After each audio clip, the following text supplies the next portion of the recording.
रायगडच्या रोहा येथे तालुकास्तरीय भव्य कृषी मेळाव्याचे आयोजन करण्यात आले होते।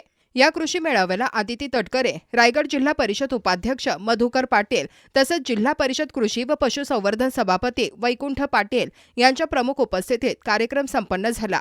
मेळाव्यात प्रगतशील शेतकऱ्यांचा विशेष सन्मान करण्यात आला। तसेच शेतकऱ्यांना शेती उपयोगी विविध साहित्य आणि वस्तूंचे वाटप करण्यात आले। माविम व महिला बचत गटांच्या माध्यमातून तयार करण्यात आलेल्या उत्पादनांचे स्टॉल आकर्षणाचे केंद्र ठरले।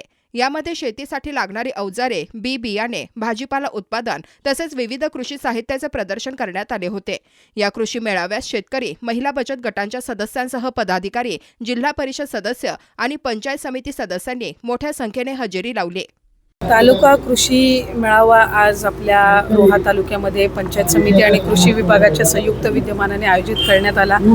अनेक तालुक्यातल्या होतकरू शेतकऱ्यांचा या ठिकाणी सन्मान सुद्धा विभागाच्या वतीने आणि पंचायत समितीच्या वतीने करण्यात आला। खरं तर यंदाचं वर्ष हे अतिशय आव्हानात्मक वर्ष हे आपल्या सर्वांसाठीच आहे। देशाचे लोकप्रिय पंतप्रधान नरेंद्र मोदी साहेबांनी सुद्धा शेती क्षेत्रामध्ये कमीत कमी केमिकल फर्टिलायझरचा वापर करावा असं आवाहन सुद्धा शेतकरी बांधवांना केलेलं आहे। आज इथं अनेक जे स्टॉल्स इथं लावण्यात आलेले होते त्याच्यामध्ये सेंद्रिय खत असेल, ऑर्गॅनिक फर्टिलायझरच्या संदर्भामध्ये सुद्धा भर देण्याच्या दृष्टिकोनातून बदलत्या हवामानानुसार शेतकऱ्यांपर्यंत ती माहिती पोहोचवणं असेल, अधिकाधिक आर्टिफिशियल इंटेलिजन्स आणि इतर टेक्नॉलॉजीचा वापर हा शेतीमध्ये वाढवण्याच्या दृष्टिकोनातून सुद्धा पावलं ही कृषी विभागाच्या वतीने उचलली जात आहेत।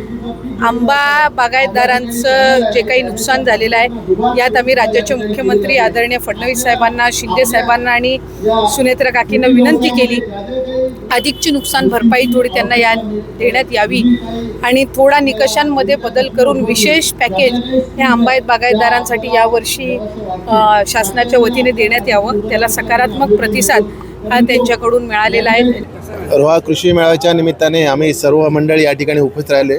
खरं म्हटलं तर शेतकऱ्यांचं दुःख मोठं आहे।